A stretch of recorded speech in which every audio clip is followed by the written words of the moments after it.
Okay, I think we can go live.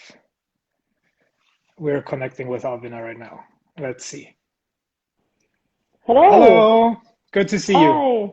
Yeah, great to see you too. How are you? Very well, how are you? I'm fine, thanks. We have a lot of Thank you snow very here much in for your Finland. time. Yes, Yeah. of course, of course. Nice to be here. Um, so I would say before we start, I would just give a very, very brief introduction of yourself, and then you can add anything that I might forget, just so people know who we are talking with here. You are one of the youngest members of the European Parliament, actually, originally from Finland. Before joining the European Parliament, you were sitting on the Helsinki City Council as the chair of the Equality Committee.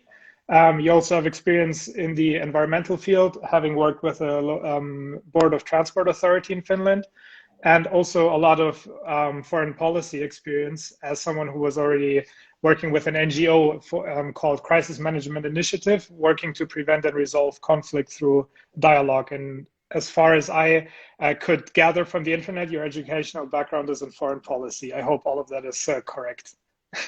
Yes, absolutely. You are right. Yeah, that's correct. Okay, And one fantastic. one thing that I have also worked with quite a lot is mental health matters Okay, because I used to work in the field of mental health and psychology, and I was leading the citizen initiative in Finland on access to psychotherapy and other treatments. So as yeah, those are basically the things that I've worked with. You had a really nice introduction. Okay, great. Then to not lose any time, because we have quite a lot of questions, I think I'm going to jump right into the questions that we gathered from our community. And yeah, we're very excited about your answers. Just one thing, because we have quite a lot of questions, it would be great if you could keep the answers a little bit shorter so we can have more questions answered. That would be great. Thank you. So the first question is relating to something that is very big in the media right now, what is going on in Russia. Right now, there is a lot of protests across Russia, and Alexei Navalny, the main opposition leader, has been arrested and jailed. No one really knows what his future will hold, and the global community is watching closely what is happening. So our first question would be, what are your thoughts on what's happening? And then right after that, what can the European Parliament even do to help in any way or shape? Well, thank you. It's a very current, important question. And well, some people ask how much Russians want their democracy. Do they want that? Do they want the opposition leader to replace Putin? I have just said that you can look outside. It's minus 50 degrees Celsius in Russia, and they are protesting outside in some of these places all around the country. So basically, what this tells me is that they are quite dedicated to this cause, and I think that's a great thing. And personally, I think Navalny also has many funny opinions. I don't agree on everything with him. But let's face it, he is kind of our hope to bring democracy back to Russia and some of those Mm-hmm. structures for human rights and so on. So I think that's why it's important to support this cause that they have now in Russia. And personally, as a member of the European Parliament, I think that it should not be possible for somebody to rob a nation, use the Russians' money for themselves, become an oligarch, and then travel around Europe, hold your money in bank accounts all over Europe, lead your luxury lifestyle in Europe. So I don't think that should be possible. And this is something the European Union can do.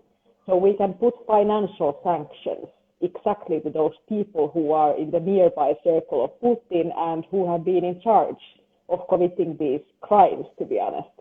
So I think that's something we need to look more into. Okay.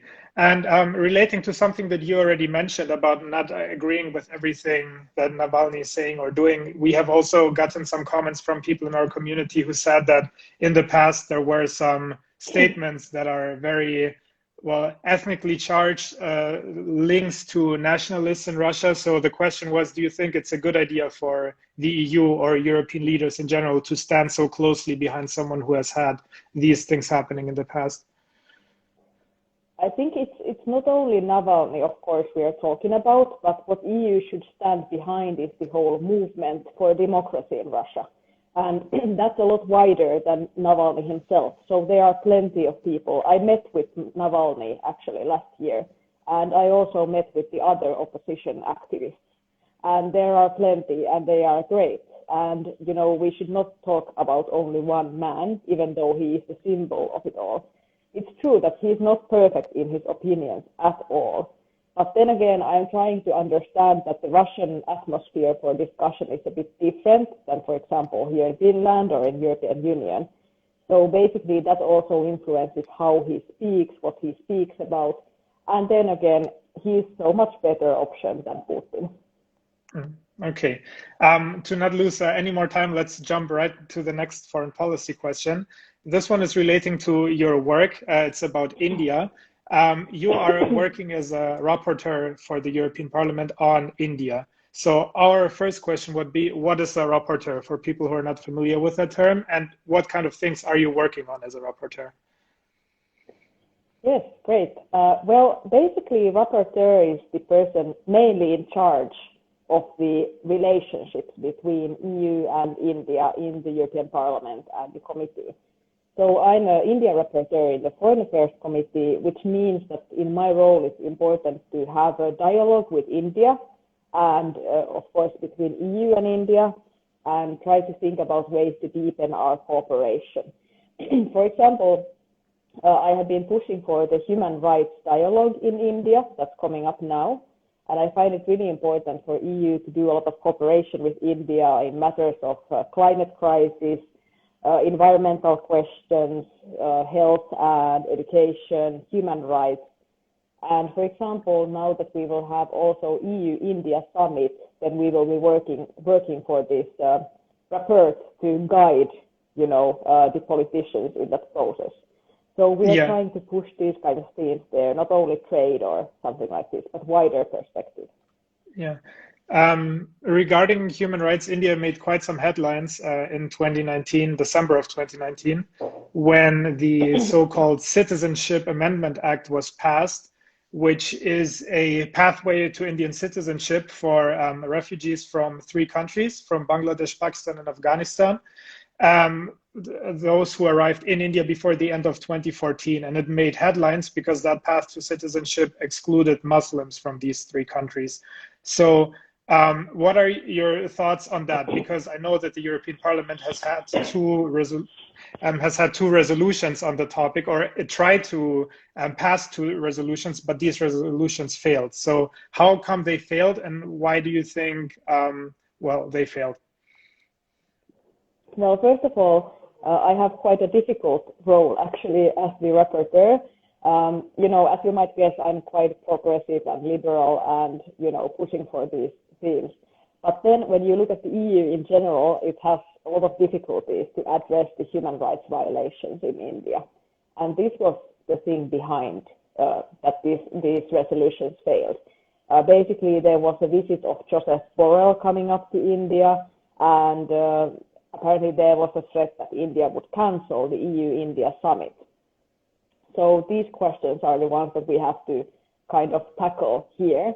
And I think that we could be a bit more brave, you know, because raising these issues should not be something that stops the diplomatical ties. It is all the time, you know, in the interest of both countries or groups to negotiate and bring forward progress.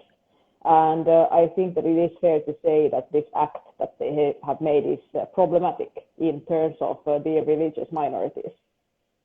But do you think it will prevent further collaboration between the EU and India? Because we always also, not only on the interior, but also to the exterior, we're proclaiming human rights, standing for liberal values, etc. Yet we look at India and we see a law such as that one being passed, and we are wondering how come we are still cooperating so much with a country that is doing the opposite of what we claim to be standing for in the EU?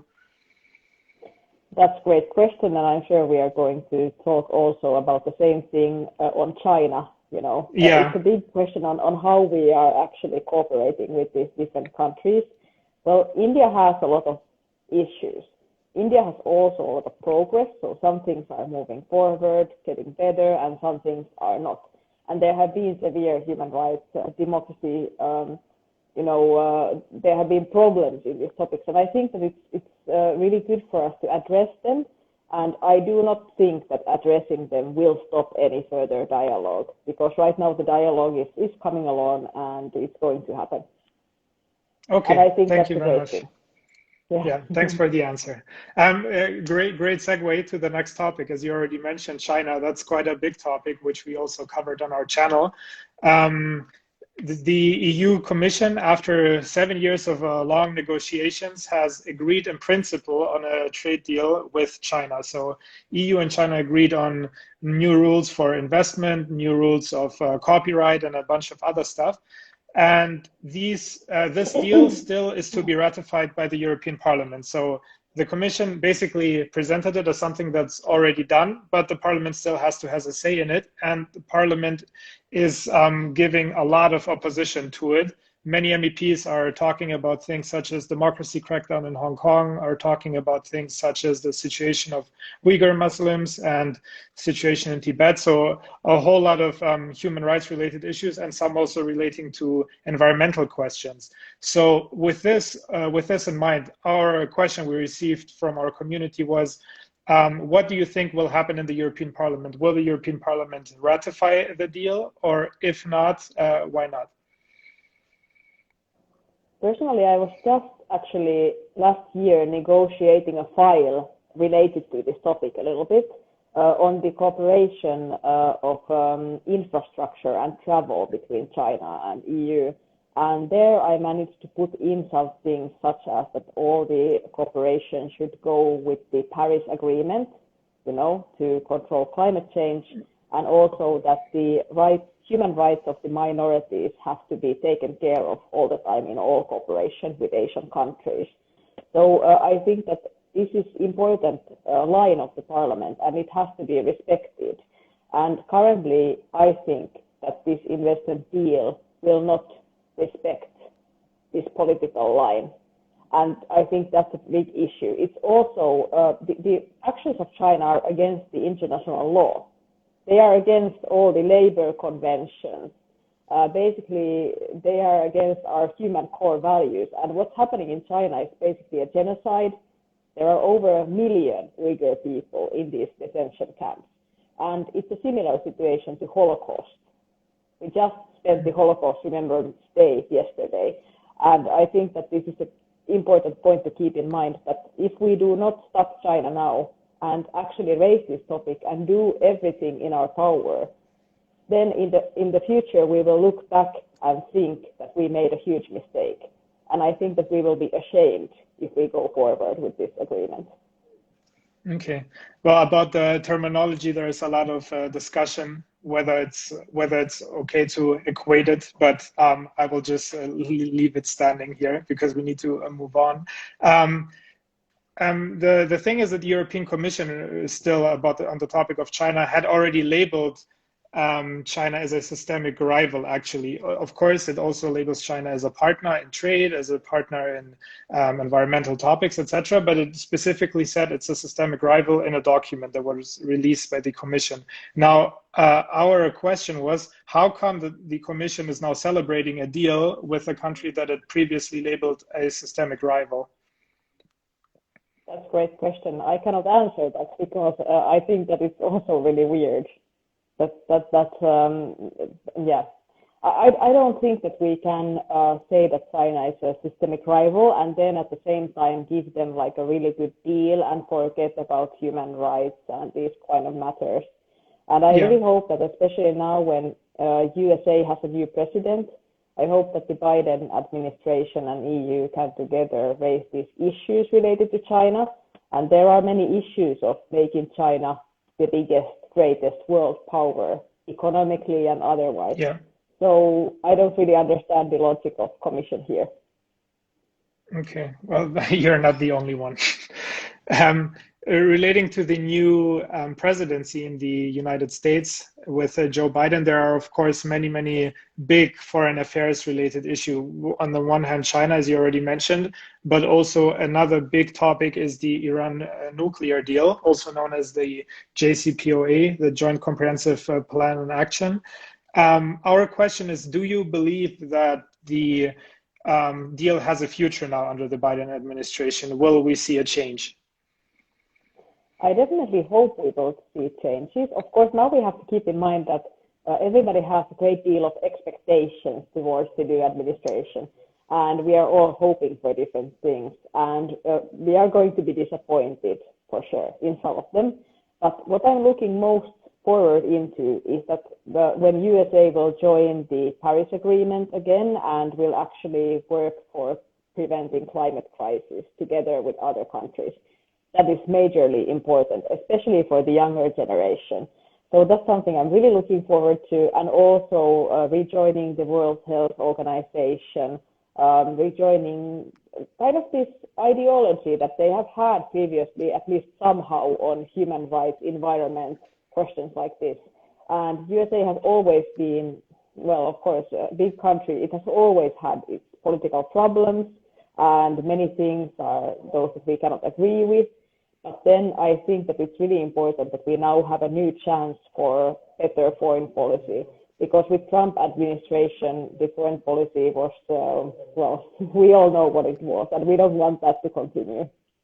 Yeah, and do you believe that the EU, because we were just talking about China, and China is of course a very big topic in foreign affairs for the United States, do you believe if the deal will go through that we will have problems in terms of transatlantic cooperation, because the US is still quite well opposing to further integration with China, whereas the EU is seeming to go more in that direction? How do you think will that play out in the future in case we go through with the trade deal?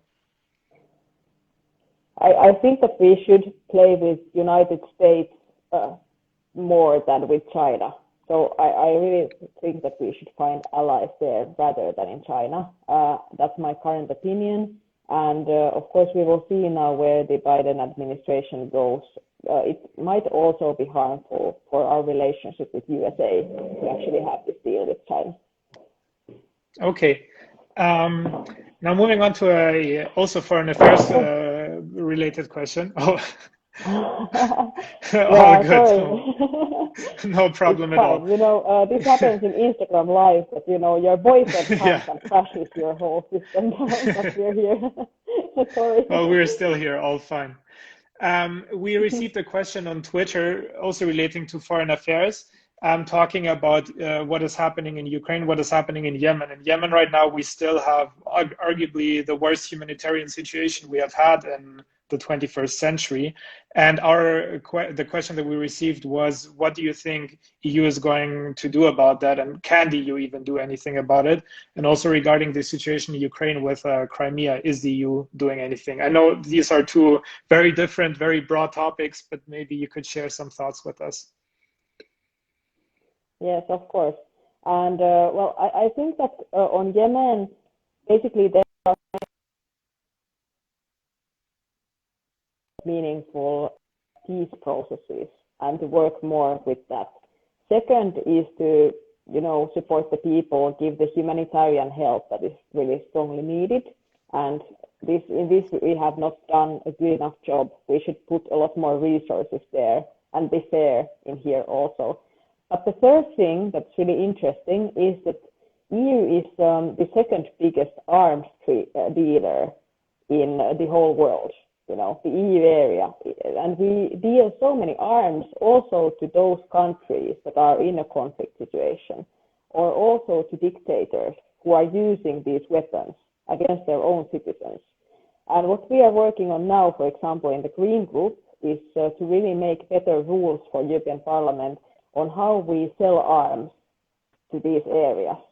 And right now there are some ethical rules, but they are not obeyed by the member states. So I think that that's a huge issue. And I really hope that we can put sanctions there, and they will not get EU funding or something like this.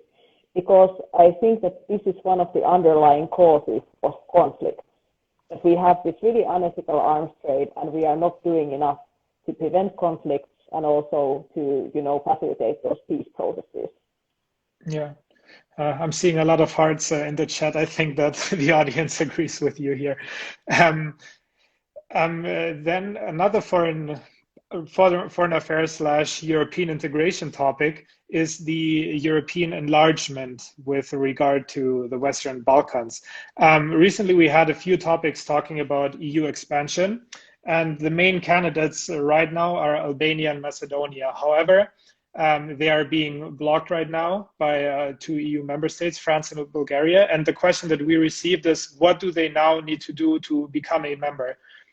Because on paper, they are actually contributing to whatever was demanded. Sorry, are you still here? You were gone for a second. Yes, I can hear a bit badly. Yeah. Okay. Well, I'm just going to repeat the question quickly because I lost you. So the question in short is, what do Albania and Macedonia need to do to become an EU member state? Yeah, thank you. I'm sorry, the internet connection is breaking up a bit, but I think that now I heard what you said, so thanks. Yeah, always happens in the Instagram Live. Well, yeah, definitely. I think that there has to be a lot of commitment for them to become members. And I really hope that also the program that they will move swiftly forward. I want them to welcomed sooner than later, you know, when talking about Albania, North Macedonia, and all the Western Balkans. So I think that's really important. What you can see, for example, right now is that there is going to be a lot of disparity whether you live inside the EU or in the Western Balkans area, whether you can get the coronavirus vaccination or not, and these kind of things. So I really hope that with this better neighborhood policy and actually bringing them to EU, we can, you know, create a more fair situation because they are geographically here in Europe. So I think that's really logical. And there are, of course, some reforms that have to be taken into account. And, you know, in terms of the government structures and that kind of things. But I think that it's going to move forward, and I really hope that we can welcome them. Okay. Just to double down on that question, because the thing is, there was already a clear path to accession for both Albania and North Macedonia, and they are following that path. However, 2 member states, France and Bulgaria, are blocking their accession now, despite them actually following up on what was demanded. And the second question we received in regard to that is, isn't what they already did enough, basically? Why are they now being blocked despite them following what the EU demands? I actually think that it's not logical to block them because they have really made significant progress in these fundamental reforms. So again, I cannot speak for France, for example, because, you know, but personally, as a member of parliament, I think that they should be taken in faster. And I think that they have already made big progress. Okay, thank you very much. I would just like to ask one quick question that we received in the chat in the beginning before you joined. The question is relating to the current presidency of the council. I believe. Oh, no, sorry. The question is, do you have anything to say about what's happening in Portugal? I think that's relating to the council presidency, but it could be to something that's going on. I haven't really followed up, so maybe you have some thoughts on what's happening in Portugal. Maybe you guys should tell us in the chat what's happening in Portugal. Is there somebody maybe from tell Portugal? us. Yeah. Okay. But I think that it would refer to you know, the presidency. But I think that what we are all looking forward is that how they will continue it. And I think that there are so many important questions to raise. I will not go to say all of them now. But if somebody has, like, if this was some specific question about what's happening in Portugal, then we should go into that later and you can write it down. Yeah. Okay, I agree. Please let us know, and then maybe we can follow up a little bit better. And before we go to the next topic, I would just like to tell everyone who is watching right now, it would be great after the chat if you also followed Alviina to just stay up to date with what she's working on and maybe get a better insights from the daily business, because of course we can't cover everything. Okay, moving on to a rather sad topics, that it is the story of refugees in the European Union and those who can't make it to the European Union. We have talked quite a lot about what's happening in Camp Moria, Camp Lipa, and also about the tragic deaths in the Mediterranean of people who are trying to reach the European Union. We already have over 20,000 deaths in the past years, and yet we are standing here as a Nobel Prize winner for peace and proclaim our human values, human rights, etc. And our question is, how can we even allow something like that to happen and still stand there and talk about our values? Yeah, exactly. Well, I really agree with this sentiment that you gave, and I think that European politicians and European Union cannot turn a blind eye on the refugee situation. And I think that's really crucial. If we want to discuss human rights, but we kind of bypass that situation. And there was the devastating fire in the Moria camp, which is also tragical, and I think it could have been avoided, with better structures, and these overcrowded and not safe camps are really shameful for Europe. And I hope that we would really fix those. That needs more money and resources as well. But it needs rules. We need better rules for this whole thing. And right now it's something that the member states just fight about. So I'm really looking forward into, the Commission making better proposals on this. And I hope that there is progress coming, but it's a complicated situation. For me personally, we are in the Greens in the side of the human rights. Then there are many countries, many politicians who don't maybe see this as such a big political issue and not maybe see this as a priority. Is there anything that the European Parliament can do, the people that we all elected in 2019, to help somehow? Because I know that many of it comes down to member state politics, but is there anything the European Parliament can actively do to help? Yeah, exactly. There is a lot of things we can do. What we should do, then of course it's again complicated how we are going to pull it through. But it's clear that this is all because of the failure of this EU migration system. So, we need to make a better system. There is not enough solidarity. And I think that the point is that we need to make a more solidarity-based approach on how we give these asylum applications to the member states. So that is the key and core thing that we have to do. And also the whole process of asylum seeking should be more effective and, more human rights based. So those are the main issues. And this has been one of the most difficult issues to agree with between the EU and the member states. So I think that right now, even the new pact on migration that is being proposed does not solve these issues, and it repeats some of the past mistakes. And I am hopeful that this would become a bigger issue politically, but I don't think that's there yet. And it's really difficult on what we can do, except for, helping in the camps, basically opening more legal pathways for the asylum seekers and creating more meaningful, more, fairer mechanisms among the EU member states. Those are the things that we should do, but the political will is lacking. And whenever we are talking about these topics, we're trying to give some suggestions for people what they can do to help. And of course, there are a lot of organizations you can donate money to. You can share posts, you can share information to raise awareness. And of course, you can reach out to political decision makers. Our question to you would be, what would you recommend people do if they want to see change? For example, when they contact political decision makers, who should they contact and what should they tell them? I think this is a really great question, and everybody can have an influence on this topic.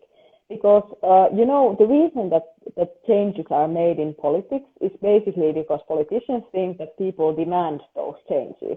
And for example, in the asylum seeking policy, in refugee human rights, there has not been such an attitude that, some of the political parties would feel that their voters or the citizens would be interested in those topics. So this is something that I think we need to focus on, building the political pressure, like you should care about this topic. And the fire in Camp Moria, which was really devastating, was like one thing that raised attention, but only for a little while. So what I would think we should do is just send a lot of those messages, try to get our voice heard to the representatives, the members of parliament, and to focus on those groups and politicians who are kind of standing in the middle here. You know, they are like, well, we are not like Greens or leftists. We don't want this like, we don't want to renew the system completely, but they are neither like, racist people. So somewhere in between, there is a big mass of politicians who could change this. And should the focus be on domestic politicians or European politicians? Since we are an EU-based project and we talk about EU politics, we always provide people with the contact addresses of those sitting in the European Parliament. However, this is a very member state related issue as well. So would you think it even makes sense to put a lot of pressure on EU politicians, or should the pressure be more on the domestic side? Well, this of course goes vice versa. So I think that affecting both is important.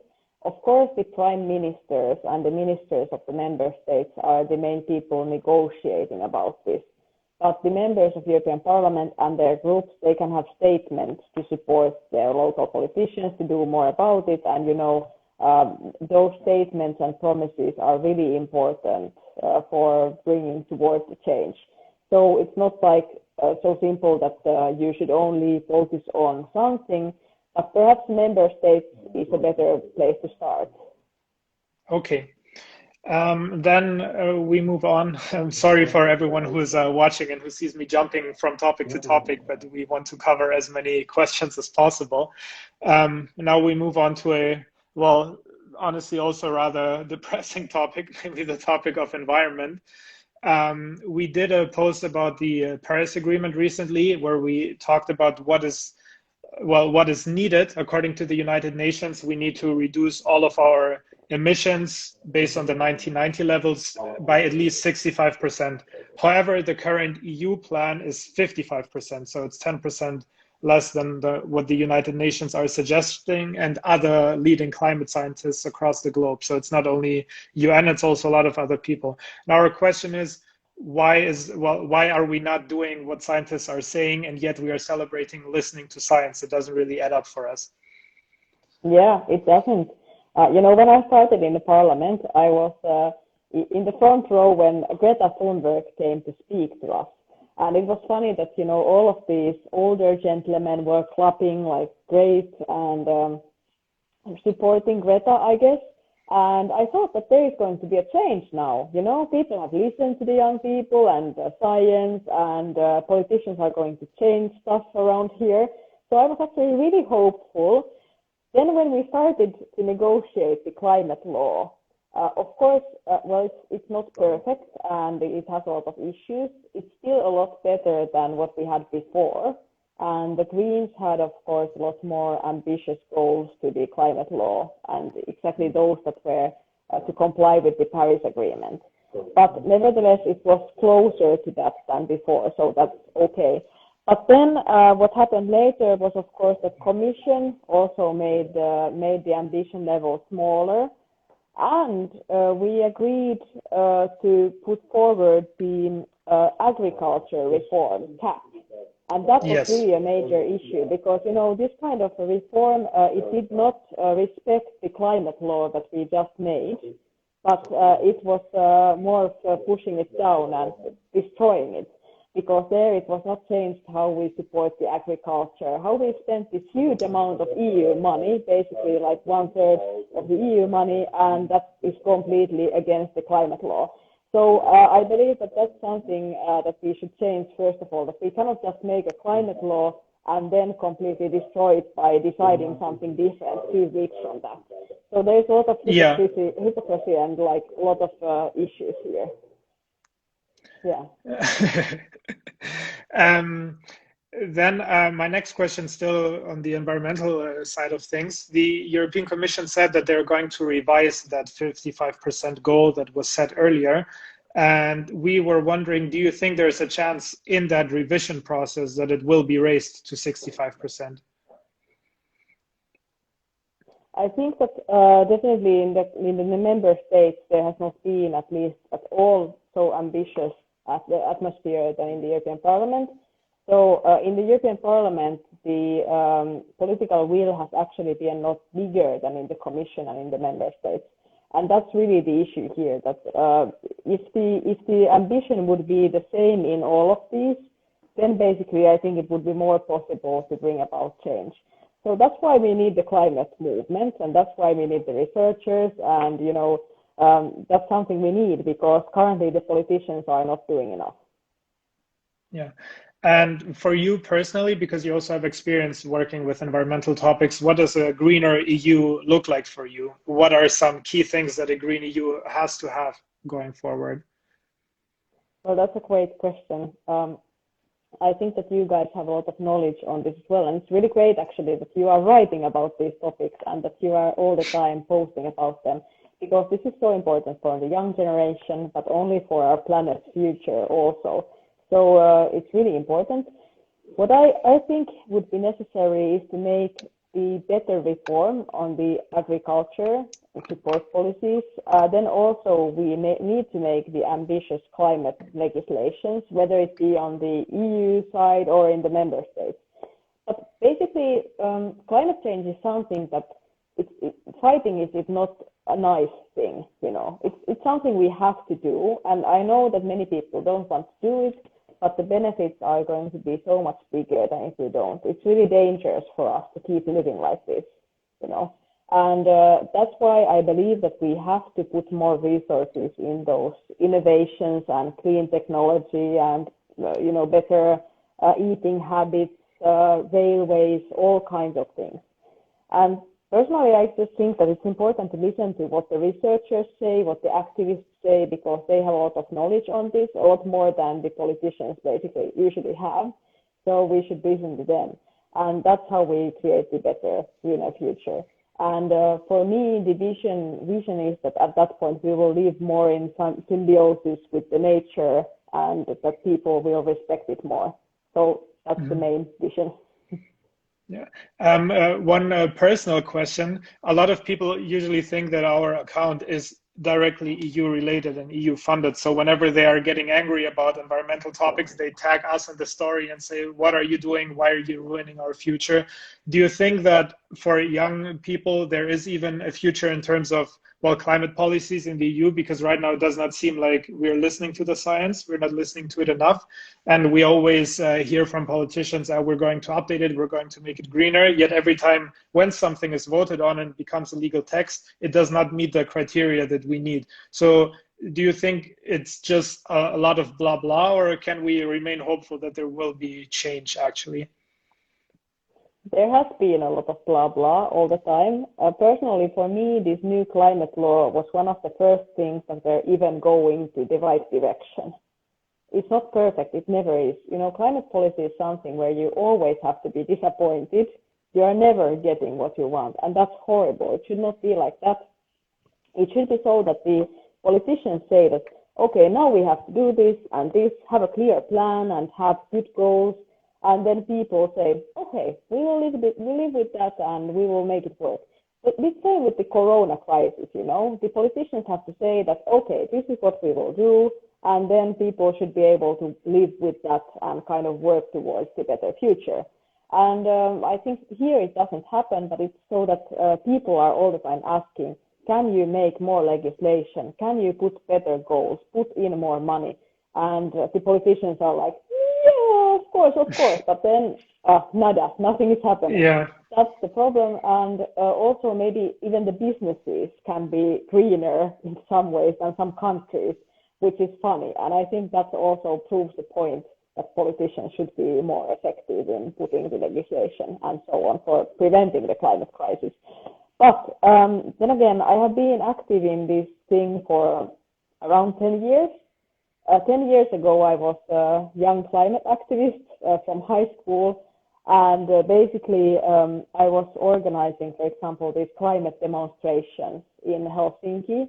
And if we got like 10 people in a demonstration in front of the Finnish parliament, we were like, oh, that's so great. And we were really excited. But now, in the last big climate march that we have had like 2 years ago, we already had more than 10,000 people. So it has grown.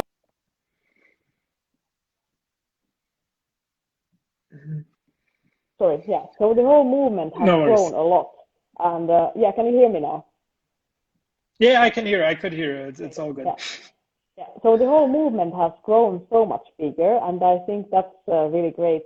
It's also a sign of hope. And now some things are also happening in politics, in business life. So I would encourage everybody to stay hopeful, even though politicians have betrayed us before. You know, that's also one reason that I'm here, because I was really pissed off about the fact that politicians always betray us. But I knew that the Green Group at least would work for these goals, and it has. But the progress will be slow. It would have to be faster, but we still have to remain hopeful, because if we are hopeful, then we can also work for it. Okay. Well, thank you very much for your thoughts on that. That's a good explanation for everyone, hopefully. Moving on to some more general questions, which are, well, from different topics. We want to start with one topic that is, of course, very, very big right now, the question of vaccination across the EU, because we see so many, well, uncertainties in different countries. No one really knows when will they get their vaccine. Will they get their vaccine this year? Will it be next year? So many confusing facts about the negotiations with vaccination makers. The first question we have regarding to that: are there any plans to ramp up supply and the administration of the vaccine, as well as logistical support? Because looking at the current numbers, there's no way we can have everything done this year if we continue the pace that we're going at right now. It's a great question. First of all, I know that the Commission is working on this topic. They are meeting all the time with the big pharma and, you know, those companies. But yeah, there has been a lot of issues. Like the original plan about the vaccinations was good, and there was this original timetable, and now we really have to work a lot to stick to it. And I think the point is that we need to make the medical companies, you know, do that. So it should be in their terms of contract. But here there is a big issue on the fact that it's not really see-through, you know, or open to the people on what has been discussed and what the agreements are. And even for the members of the European Parliament, it's not possible to, for example, electronically get those agreements with the medical companies. So the whole thing has been done in a secretive manner. And I think that's not good at all. But those companies who are making the medication, of course, they are really important. The vaccination is important, but they should also have their responsibilities. And if they are not carrying out those responsibilities, they have to be sanctioned for it. So this is personally what I think. But I hope that there is a strong negotiation going on. So I still have hope that maybe we will have the doses faster. And well, I have to also say that it's great that you have this question. I know that many people have a lot of doubts about the vaccination because there has been so much QAnon propaganda on the topic. So I think it's good that we discuss it, the topic on how it is, you know, that that it's not ideal or pleasant. Nobody wants to get vaccinated, right? You know, that would be something thrilling for us. But we need to do that to go back to normal life. And here I hope that we can do our best to bring the vaccinations for people a lot faster. And do you have any recommendation for people who want to follow news on what is happening in terms of vaccination? Because we often get questions where we are standing right now, when can I get my vaccination, etc. So maybe you have some suggestion which news source people can look into to stay in touch with, well, anything that's happening in terms of vaccination. The Commission at least is publishing statements on it all the time, like what they are doing and what is the situation. So I would encourage, of course, to follow up some of the EU sources, even though they are not always so available in the media, but you can find these updates. And I think that media has started also covering that quite a lot, especially now that, you know, it has been delayed. And I think that the most important source of information is probably your national government and what they are telling. For example, here in Finland, we really have clear and good coronavirus information. And we have our prime minister who has also handled the crisis really well. And people are generally really happy about that. And I think that we also have to ask our governments to be really clear and precise and give people the information they need, because this topic is so important. So, you know, even if the information is like, okay, the vaccinations are going to be delayed and it's happening then and then, it's still important to tell that and not leave people to live in doubt about what's going on. Yeah. And next question is a completely different topic, but I'm just going to read it out so it is exactly phrased the way that we received it. How can the EU ensure that its foundational values of peace, humanity, and cooperation are not restricted to people with an EU passport or to those living on EU territories only, but extended to a broader notion of humanity as such? Well, I think this is a great question, and it's a complex one. I think that EU is, of course, EU is not the world power that controls everything, but we have a lot of power to have influence, for example, through United Nations, all of these trade agreements, and those policies that we do in our neighborhoods, those policies that we do globally. And I think that EU itself can promote human rights for all, democracy, and these things by basically having cooperation with other countries. And this is something we should put a lot more emphasis into. I also always think that, for example, this debate on refugee crisis, it's really complicated because some of the politicians, especially from the, well, you know, racist parties, to be honest, yeah. they say that, yeah, they say that we should help refugees in those places they come from. We should not take them into EU. This is something related to that question, I think. And honestly, the answer is that when these politicians are in charge, then they do not put resources to development cooperation, to peace processes, to building stronger governance in those countries, and whatever the people might want and need. They are not putting resources to help those people locally. And at the same time, they say that they should, and that's why we shouldn't take any refugees. And for me, I think that the best way to actually prevent the catastrophe of people having to leave their homes and become refugees is to support them in their countries, but be really preventive about that. You know, because EU should do a lot more about conflict, crisis management and conflict prevention, then also taking young people, women, minorities to peace processes, making stronger governance, democratic structures, these kind of things. It's all about funding and political will if we want to do that or not. And it's all about listening to those people locally, what they want, what they need, and not pushing some, you know, neo-colonial topic there. So I find this something that EU should do a lot better, and that would also solve some of our own problems. And yeah, I think that this doesn't fit to the nationalist agenda that some people are pushing.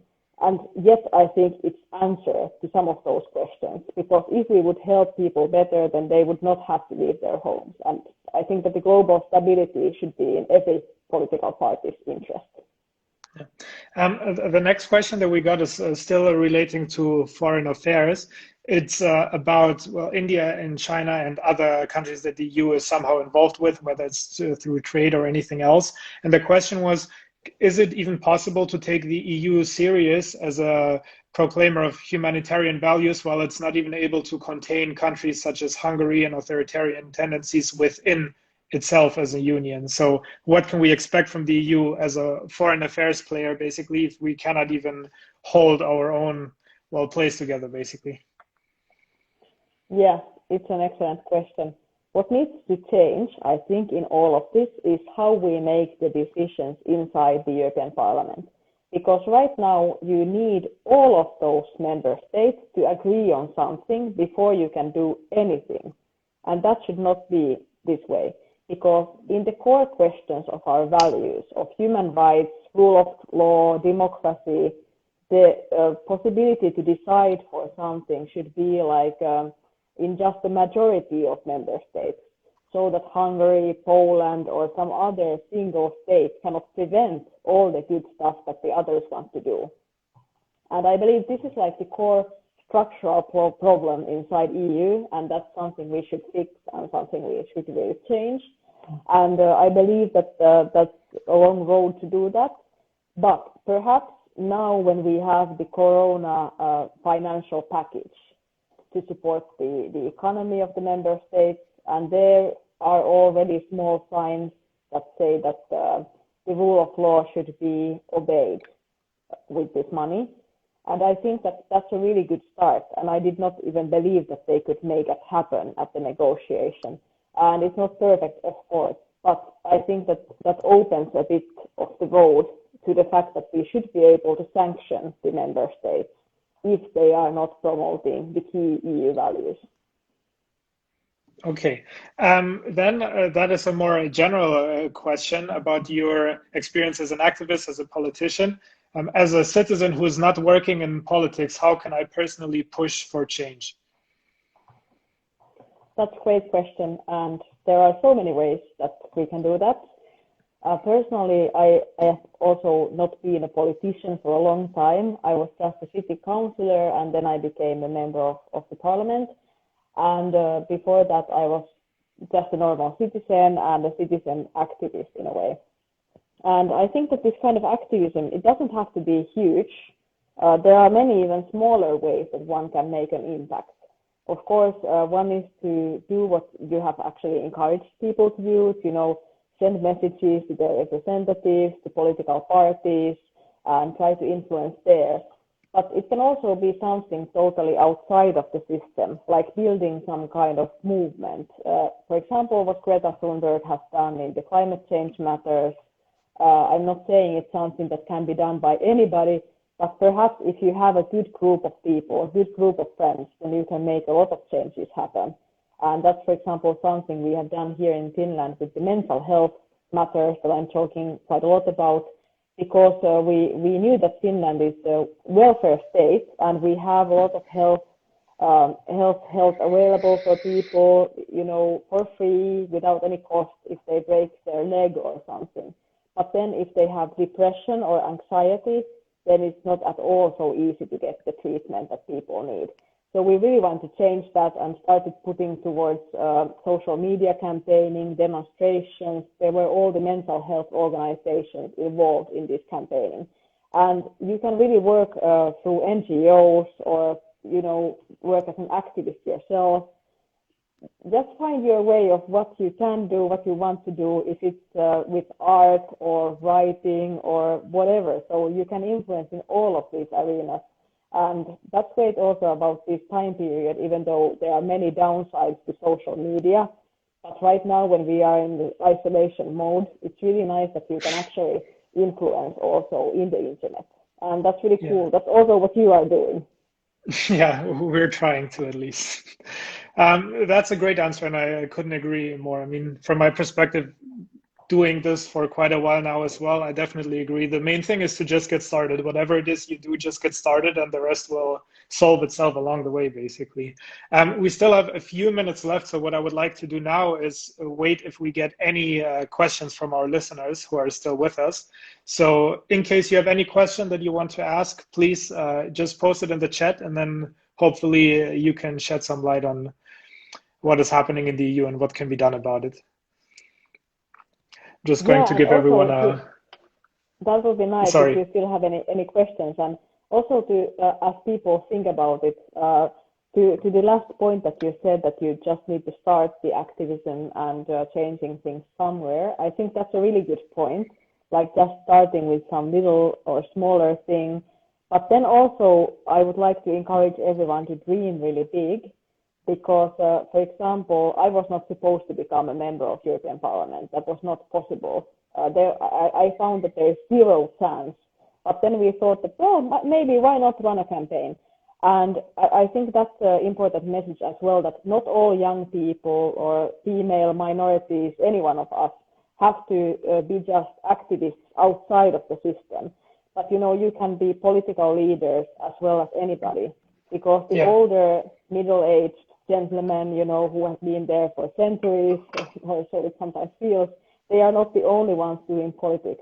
So I really hope that everybody who is inspired could also stand up to be a candidate in elections and also support candidates. So, being an activist is one way to do it, but also I would encourage everybody to be brave and follow their dreams if they want to work in politics as well. Great. We have a question in the chat now from Ocean. Ocean asks, do you see decreased factionalism between fiscal responsible northern countries and southern countries as a result of COVID-19 crisis? Could you repeat that? I didn't get the beginning. Yeah. Do you see decreased factionalism between fiscal responsible northern countries and southern countries as a result of COVID-19 crisis? I maybe heard better now. There is some problem with my headphones, but okay. I think that it's but about the fiscal differences or how the countries deal with COVID. I personally, I'm not an expert in that, but what I think is that the EU should actually provide really clear guidelines on how to use the Corona funds now. What is the way to use them? Because basically what we need to emphasize on is the healthcare and the basic structures of people's ordinary lives. So that's somewhere where the money should go to.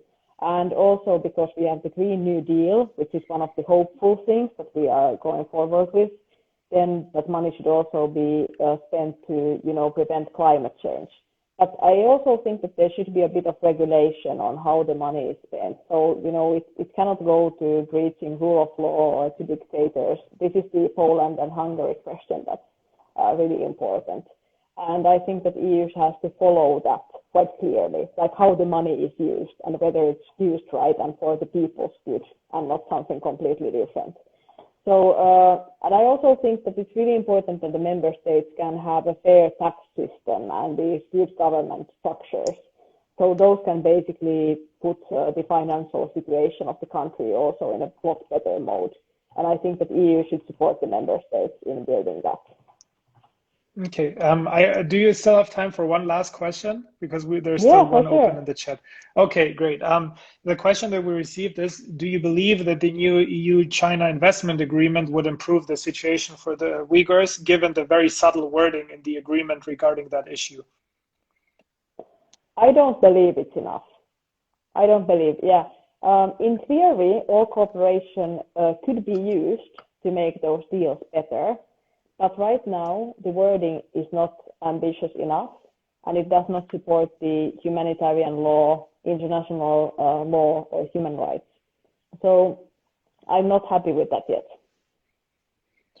But do you think if the wording would be changed that we could trust that it's actually followed as well? No, I don't think that only changing the wording is going to be enough. But I would hope to see there also more concrete ways on how to measure it and how it's being, implemented and followed of what's going to actually happen. Because that's the main issue also, that sometimes in EU we say that we support human rights, but then we do nothing to evaluate, to monitor whether they are all being respected at all. So that's also something that should be part of any trade agreement. Okay. Thank you. Now, if there's anything else on your mind, any last words, anything you want to tell people that I haven't asked about, please feel free to do so. And after this call, I would very, very kindly invite everyone to follow Alviina to stay up to date on what she's doing, just so you know, well, what the life of an MEP looks like and what kind of stuff she's working on every day. Yeah, thank you so much. I would also like to encourage everybody to follow your page, because I found it just randomly and I was like, oh, this is really great, and great explanations about what's going on, because sometimes the language of EU is so bureaucratic and so difficult that you cannot understand what's happening. So thank you, you're doing really important job, and I hope that we can stay hopeful about the possibilities of European Union. It is a really great peace project in general. A lot of things have to be done better, but I think that we are already moving forward. So I still have hope, and I hope that you can have as well. Thank you. It was really nice to talk to you, and the questions were great, and it was a really, really wide session, but I think we covered quite a good amount of the questions. Yeah. Well, thanks to everyone who sent us questions. We hope that you will also watch this interview because I know not everyone could participate since a lot of people are working right now as well. But we hope that many people will watch the interview afterwards. And well, we hope that we can meet sometime in the future in person because we will definitely go to Brussels at some point and interview people live. So maybe we can see each other again and have a short catch up. That would be great. Thank you so much and have a nice evening. Thank you. Have a great day. Bye bye. Bye bye.